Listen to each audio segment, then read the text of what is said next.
And welcome back to the Wellness Paradox podcast. I'm so grateful that you joined us on this journey towards greater human flourishing.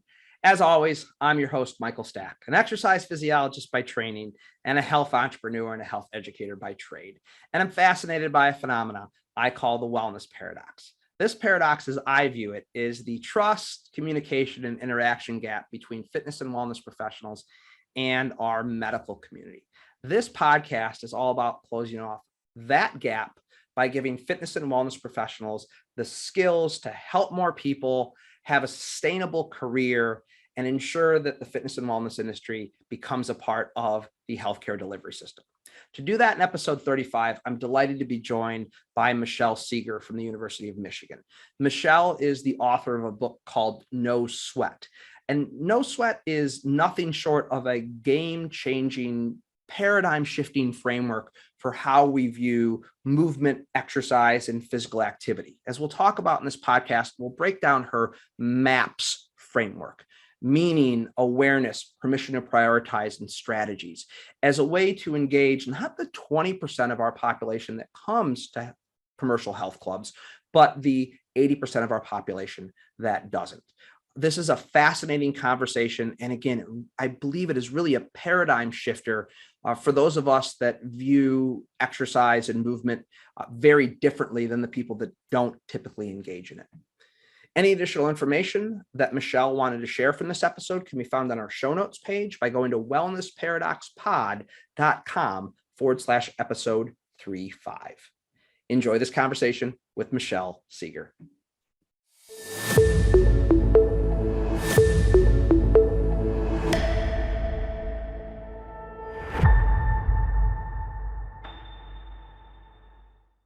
We're so excited to be joined today by Michelle Segar. Michelle, thank you so much for joining us. It's great to be here.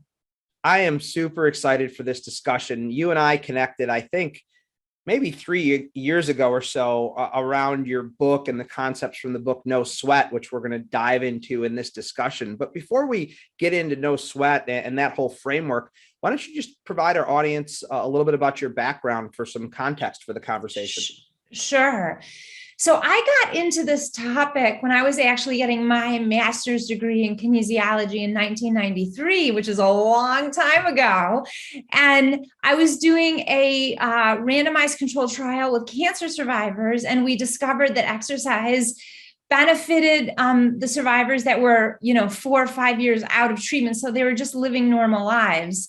But we discovered that despite having less anxiety and depression in the group that exercised, people had stopped exercising. And as a newbie in the research world, I was very curious to know, well, gosh, why did these people stop exercising? So I asked them, and they talked about being really busy and having a lot to do. And that literally realizing that, wow, if people who face a life-threatening illness feel too busy to take care of themselves, then this is not about cancer at all. This is about our society and our culture.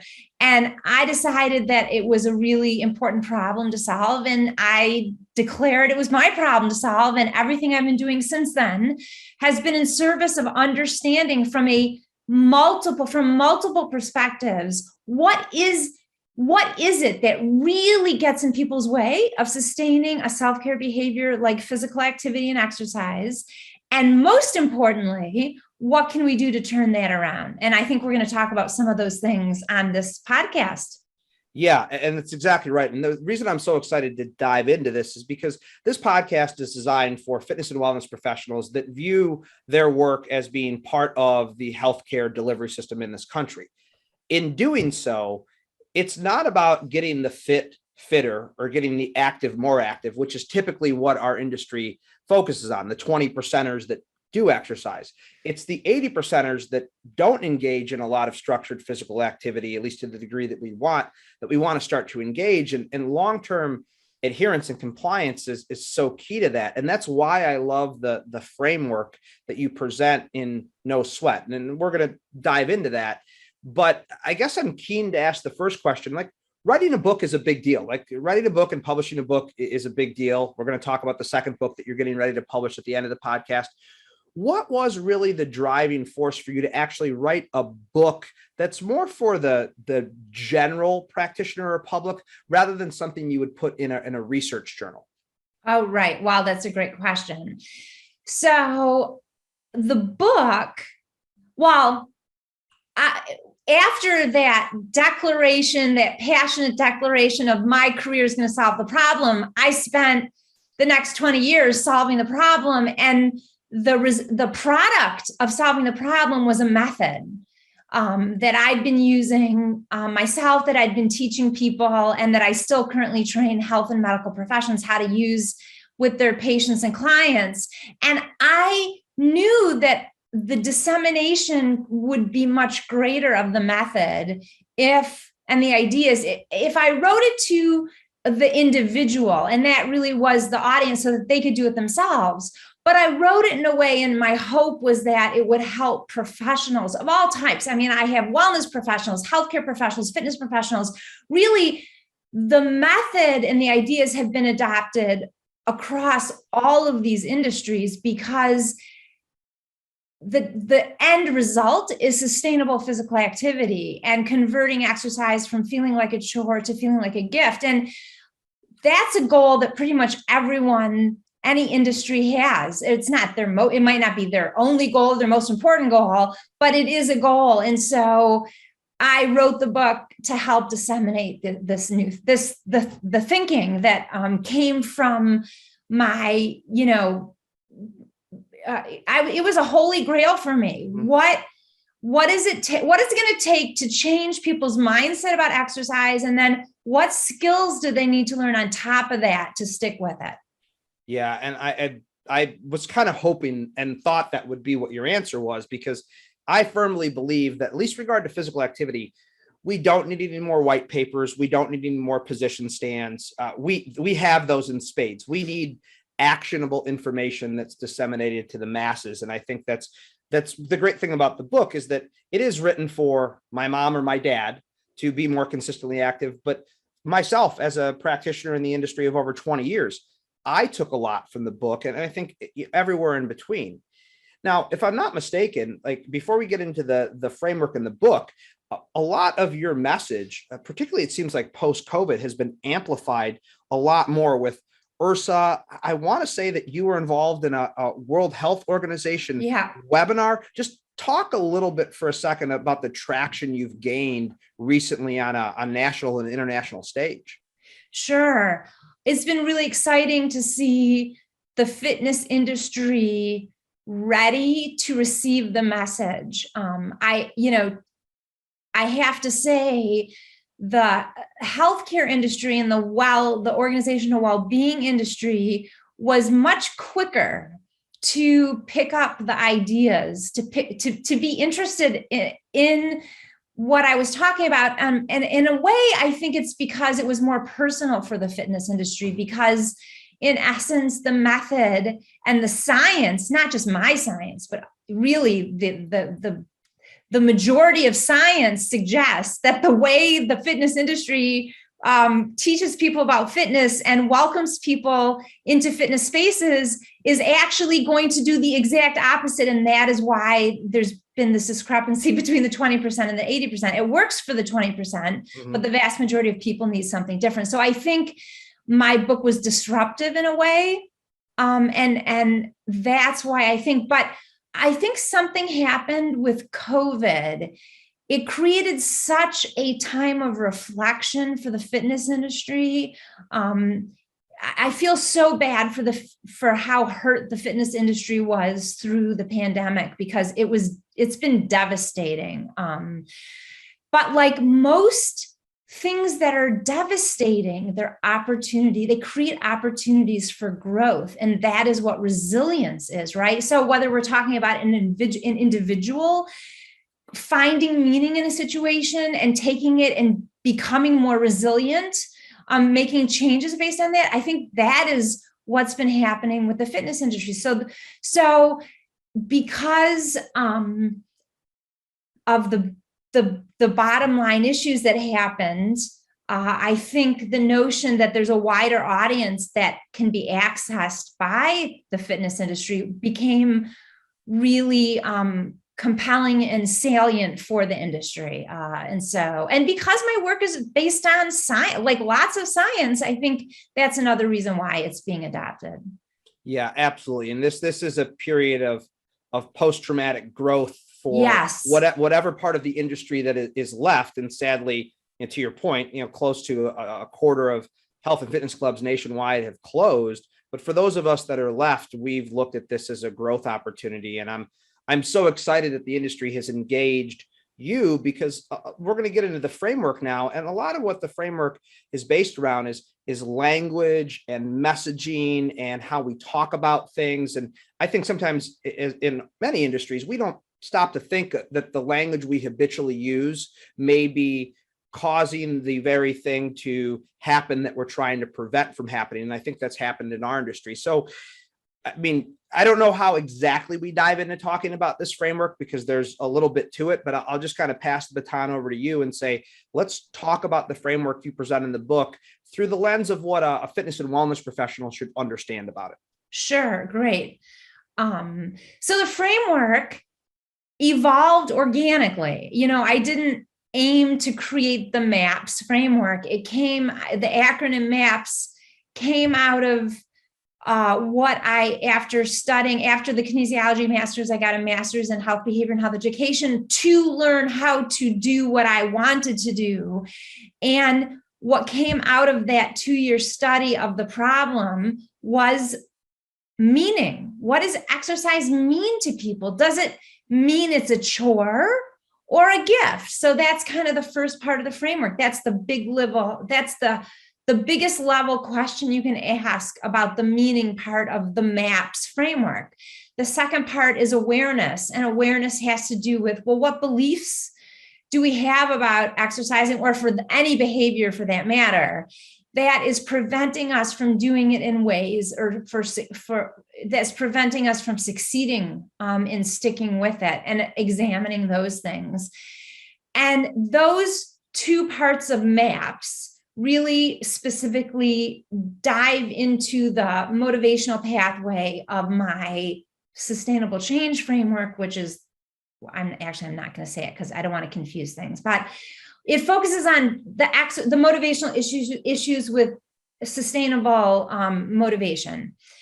But then, if we flip back to the cancer study and what I learned, that what ignited my passion on the topic was this issue of prioritization, and that people were not prioritizing physical activity. They did it for our study, they did it for the researchers, but they weren't able to keep doing it just for themselves. So I got very interested in, well, what prevents people from prioritizing their own self-care? And that's what the P is about. That actually stands for permission to prioritize self-care. And then the S is about strategies. It's about logistics. And so that is what the MAPS framework stands for.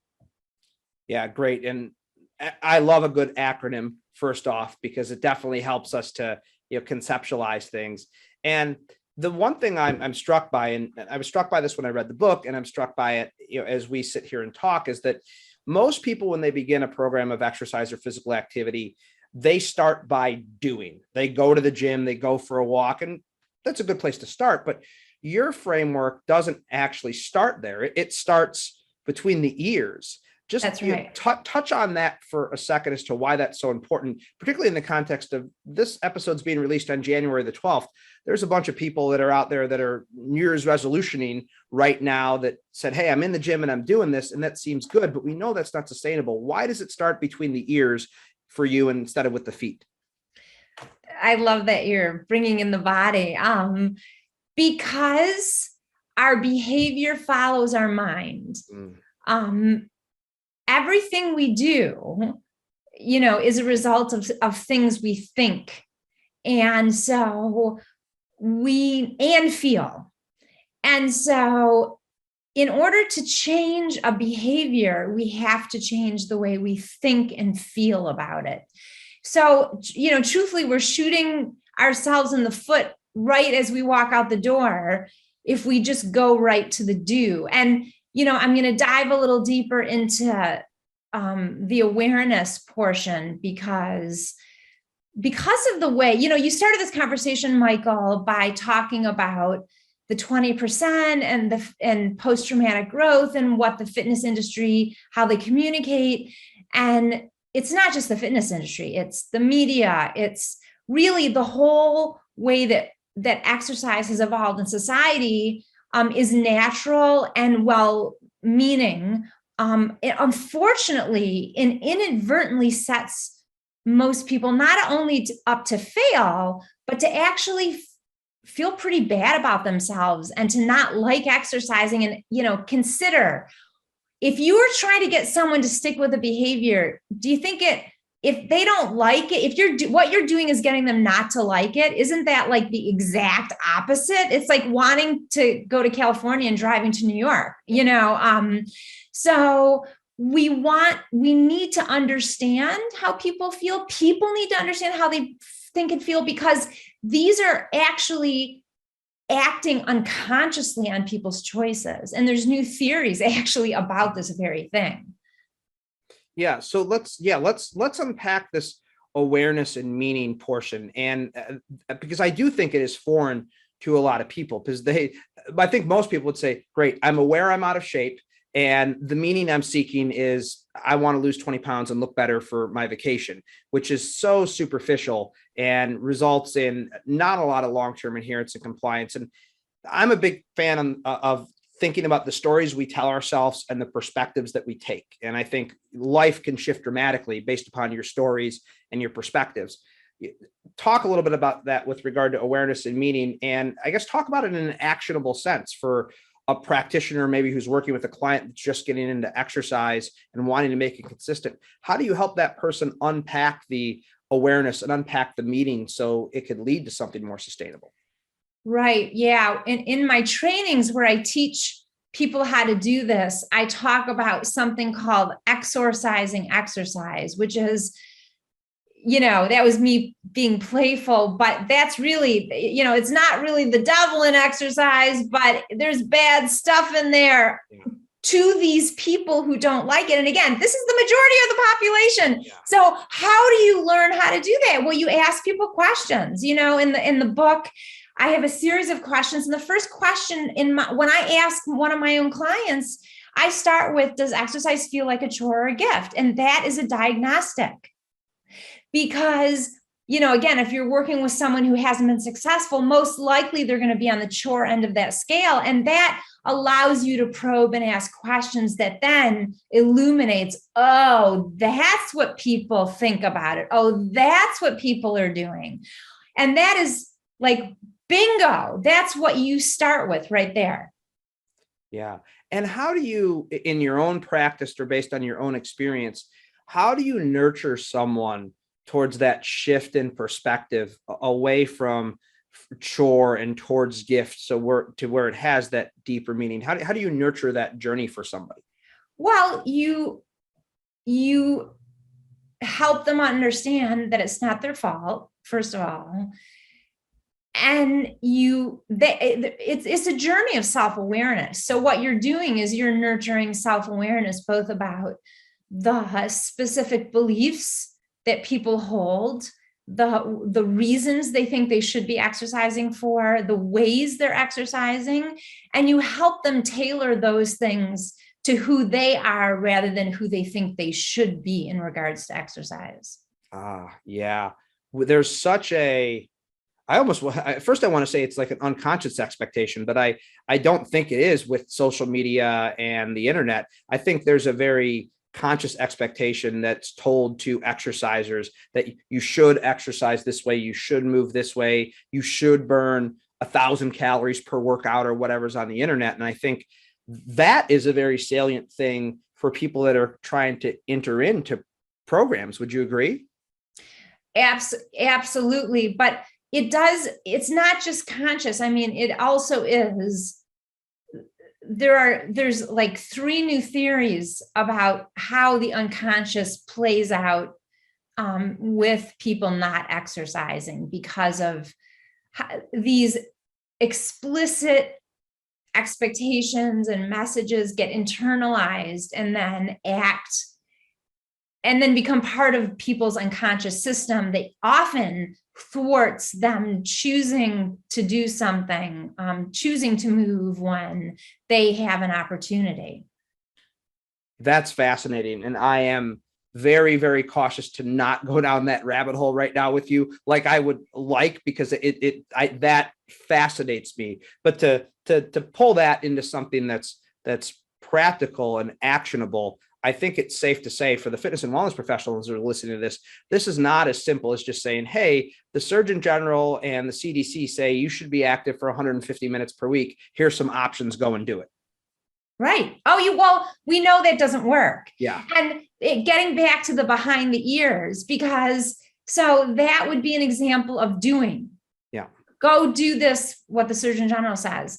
But behind the ears, there's this, ew, but I don't want to. I know I should. Oh gosh, I should, but oh God, thank goodness this thing rescued me.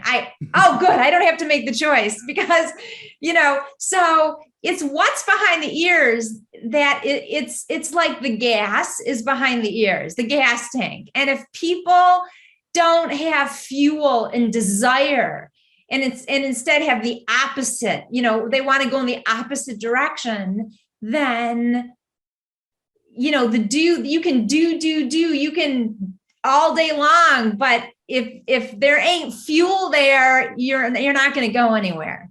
Yeah. What's so interesting as you talk about this is, again, that the average person that's listening to this is a fitness or a wellness professional, someone who's in that 20% of the population. That's right. that loves exercise.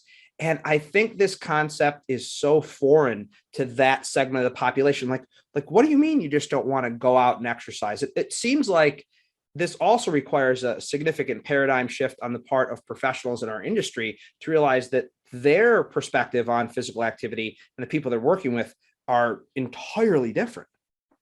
Entirely different. And I think, to tell you the truth, I think that's been the problem. And it's not people's fault. So, those of you who are out there listening, please know this is not your fault, but this does reflect the problem. And hold on, the curse of, so Alan Alda, I don't know if your listeners will know who Alan Alda is, but from MASH in the 70s, his later, a movie star from the 70s, his later in life work has been around helping scientists learn how to communicate more effectively. And, what he's teaching scientists really could relate to anyone in a field where we're just focused on, where we love it. We love what we do. We have our jargon. He calls it the curse of knowledge.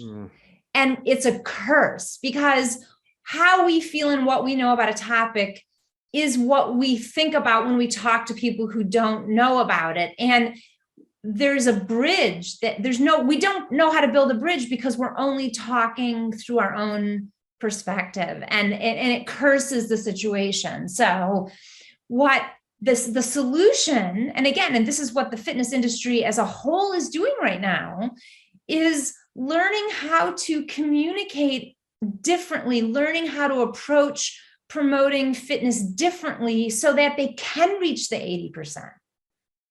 Yeah. And I'm very happy to hear you mention that, because it's where my mind was going next, is that there is a lot here with regard to language and imagery. And for the most part, I feel like, and I've been in the fitness industry for 23 years, like this is my life. It is literally all I know. But I look back at my 23 years in the industry, and the language and the imagery we use is not very inclusive at all to the people that we want to really be helping in that 80% of the population. And I know you talk about in your book the concept of exercise is medicine as being something that, like, we in this industry think, yeah, of course exercise is medicine. But as you put out in your book, the normal person hears that and go, God, I don't take my medicine. Like, I don't want to take my medicine. So talk about the language we use like that, but also the difference between calling something a gym or a health and fitness club. I know Amy Bantham, and Amy is very big on language, or the difference between exercise and physical activity. Like, to help nurture this 80% of the population, do we need to start to think about how we message things differently, use different language, use different imagery? Oh, 100%. Yeah, let me say 1,000,000%. No, there's no such thing as 1,000,000%, but yes, we need to do that. And,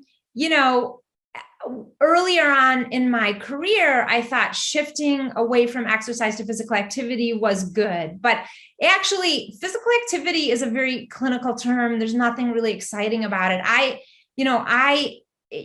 At this point, believe we should start talking about it is movement, and just a continuum of movement from, very little to extreme ultra marathons. And because we want people to see themselves as movers and as moving all the time, to reinforce the value of it, their identity in that way.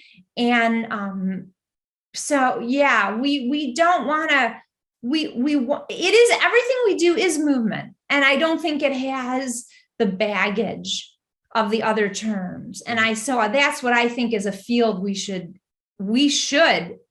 all adopt. Movement is the term. And then if we're talking to a group that's training for an ultra marathon, you can use a term that is specific to the goal that they're striving toward. Yeah, know your audience, and the vast majority of the audience is not someone that connects with the term That's right. exercise per se. And I would say it even has a very negative connotation. Yeah, I agree. And I think one word that I've dropped from my vocabulary is the word gym, because I think when I think gym, I think of all of my classmates when I was younger that weren't as athletic, doing everything they possibly could to get out of going to gym. And I think if that's a word that we keep using, we're never going to touch that 80%, because they just have that very negative association with it. That's right. I know this is probably not directly in your line of research, but I'm also interested to just touch on it. I also think there's not a lot of inclusivity in terms of like imagery and diversity in body sizes in our industry. What are your thoughts on that? Like, how do we need to diversify some of the imagery in our marketing in our industry? How do we need to diversify our staffs to maybe not have everyone being, someone who's a 21 BMI with a 10% body fat? What are your thoughts on that? Oh, well, people who don't meet that very narrow ideal, quote unquote ideal, feel shame and self-consciousness and like they don't belong and failure. And so that very image, now that is not meant to shame the people that meet that.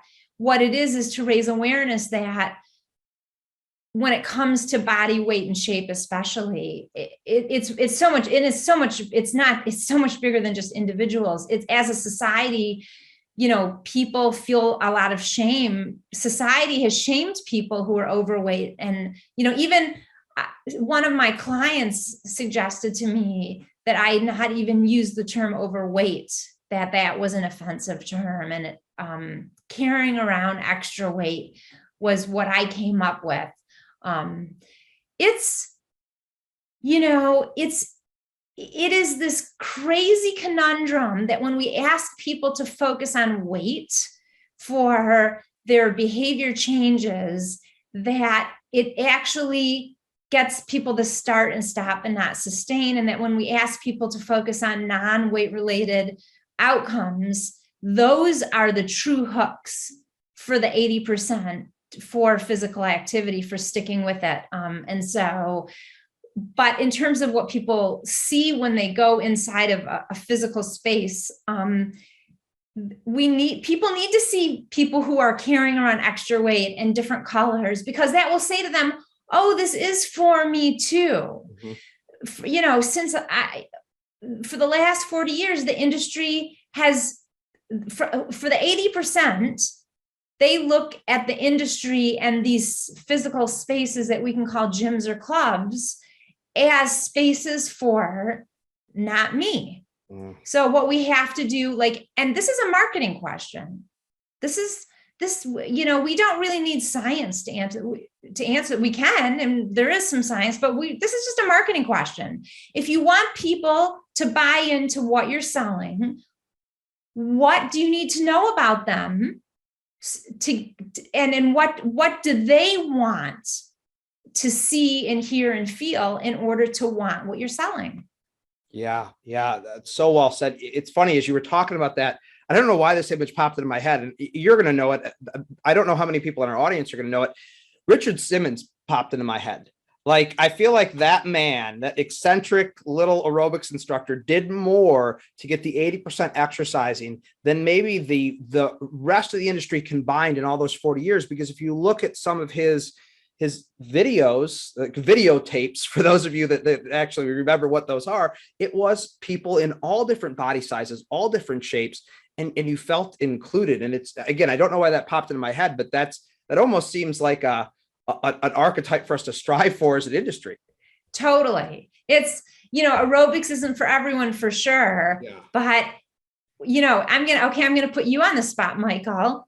If you were going to distill down into 2 words what Richard Simmons, what his hook was for people, why he was successful, what 2 words would you say? Oh, wow. I get the tables turned on me. I think my words that I would use would be "you're safe." Like, meaning like you're safe in this environment with me to just be yourself at the body size you're at and just move your body in a way that feels good. I'd say you're safe. And I would add fun. Yes. He was having fun. He wanted it to be fun. I think both of those like sayings really kind of epitomize what we need to do, what the industry needs to do. Make it safe and make it fun. Yeah. Interesting. Wow. I didn't think we were going to talk about Richard Simmons on this podcast. That's for sure. So before we kind of start bring this to a close, I don't want to leave out there were 2 other letters to the acronym that I just want to make sure we touch on. Okay. Permission to prioritize and strategies. And, the permission to prioritize to me seems like put your own oxygen mask on first before assisting others kind of concept. Can you just quickly hit on permission to prioritize and maybe some ideas in terms of strategies, just so we round out the framework for everyone? The permission to prioritize, that's a mindset issue. That isn't a do issue. That is having people recognize that when they take care of themselves, they're taking care of their priorities. And so that is, to be completely honest with your listeners, that can be a challenging proposition for people. The converting people from a chore to a gift is easy in a snap. It's astounding. That is easy to convert. That conversion is easy on like 95% of the people. The next conversion to permission to prioritize, that is more challenging because it really taps into people's sense of worth. What they were socialized is important to focus on in life, what gives you value in life. And so it's doable for sure, but it's a different question. And so, we want to help people start to consider the ways in which when they take care of themselves, they are tending to the things that they would ideally think need to not let them make time for these other things. So it is a deeper issue, I should say. And in terms of strategies, that is about the logistics of sustainability. And it's about how do you help people institutionalize physical activity, movement into their lives in ways they can sustain. And, starting small is a great strategy. And, not having all or nothing thinking. I mean, there's so many things, but it's about the logistics. So we both need so that the shift in the mind is actually the prioritization. The shift in the heart is the chore to gift. And then the shift on the ground is the strategy. Yeah, I love it. And to that end, I will say, for more specifics, buy the book and read through it, because there are a lot of specifics in there, and it is a a remarkably fun and enjoyable read. I think, I read a lot of academic literature. I'm sure a lot of our listeners do. It's not the heavy lift of reading a journal article with a method section and things like that. It's very, very well written in a sense that I think it's very approachable for people with multiple different backgrounds. Thank you. Michelle, what gives you hope for our industry right now? Where, again, we've talked about this. We're coming out of a very devastating period as an industry. Fitness and wellness professionals are galvanized. It is that post-traumatic growth moment for our industry. What gives you the most amount of hope, particularly from your vantage point of someone who is involved at really the grassroots level with the industry? I have a lot of hope because I see the industry wanting to learn how to reach the 80% in a very authentic way. And, if the industry, and, that's such an amorphous concept, but, the leaders of the industry, the coalitions within the industry, the owners of the industry, the professionals in the industry, I think if these different constituencies were not authentically yearning to change and to learn, I wouldn't be hopeful. But I have seen the opposite, and that has given me great hope. It is very exciting. And you are involved on a very high level with IRSA and their Medical Science Advisory Council. And you and a number of your colleagues on that are doing a lot of great work. But it's good to hear that the industry is reciprocating back the hard work that all of you are doing. And I am equally excited about that. Thank you. Well, before we get to the very last question, two last things to touch on. First, I know you have a new book that's going to be coming out here in the first part of the year. So maybe you can just give us a little bit of a teaser of what that's about and what we can expect. And I'm really excited to hear this because other than you telling me you have a new book coming out, I don't know anything about what's this about. So this is going to be news to me as well. So give us a little bit of a sneak preview. Great. Well, thanks for asking about it. I'm so excited because this new book reflects a big shift in my own thinking and work. No Sweat was about people's relationship. How do you cultivate people's relationship so that exercise feels like a gift that people want to give themselves? And my next book is called The Joy Choice, and it's about in the moment decision making. And it's based on the science of executive functioning, or the part of our brain that helps us solve problems and get things done. And so if I were going to contrast or talk about this new book in the context of No Sweat and the MAPS framework in particular, and the methods that operationalize the MAPS framework, how do you take people from hating exercise to wanting to do it to fitting it in? It's a solution it's a programmatic solution based on science. The Joy Choice is about how to help people successfully navigate the unanticipated problems that arise to their well-intended, thought out exercise and healthy eating plans. So it's about solving the problem successfully in a way that's easy and fun in the moment. So it's really completely different. And I learned a ton researching for the book. And there's so many new scientific insights. Most of the science is actually not my own in this book. In this book, I am relaying emerging science that other people are doing that has not gotten outside of the ivory tower. And so that's one of the most exciting things for me, is being able to relay that with, I have a bunch of graphics to explain things. But it's called The Joy Choice because it's joyful and fun.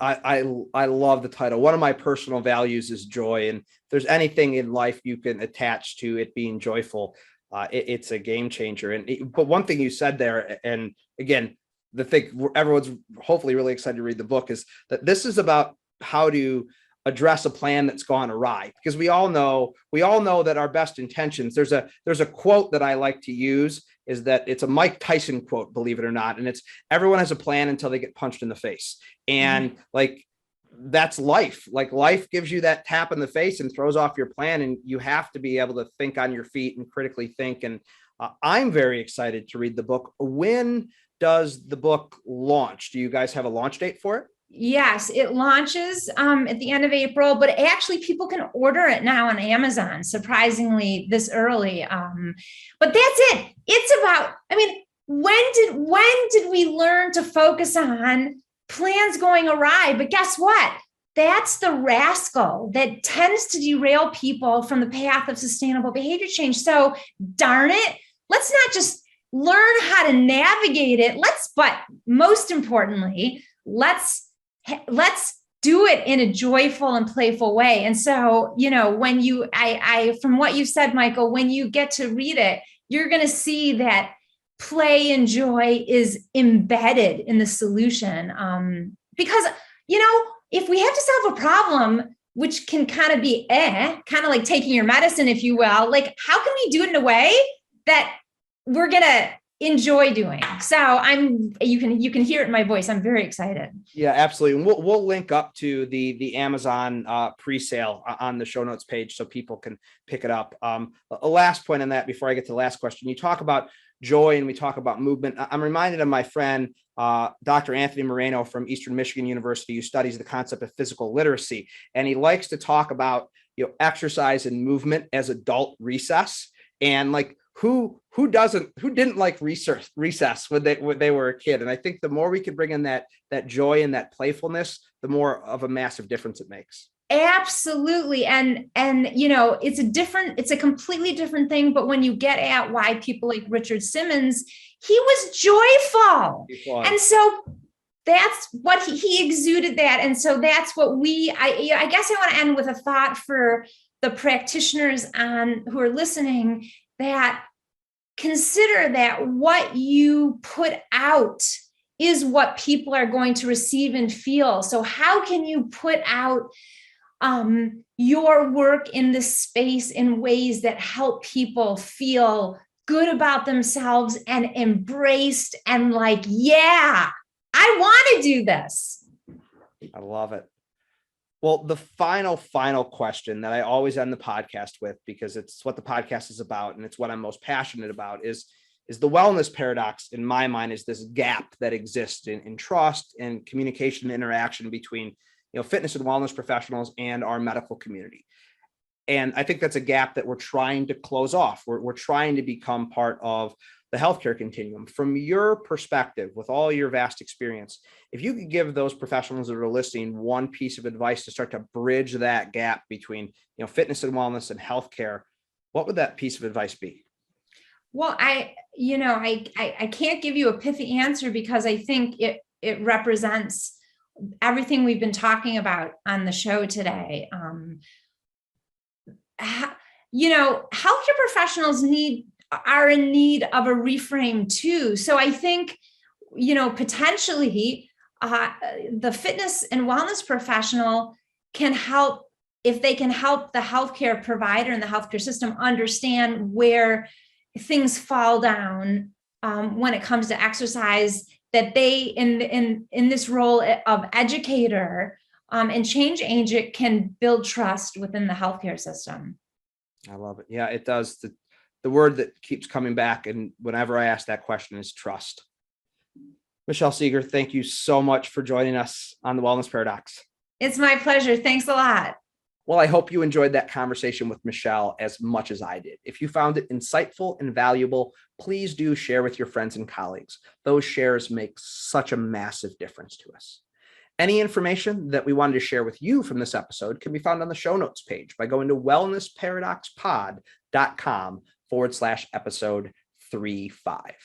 Please be on the lookout for next week's episode when it drops on Wednesday. And if you have a moment, please leave us a review on your favorite podcast platforms. Those reviews are absolutely critical to us growing the podcast. Until we chat again next week, please be well.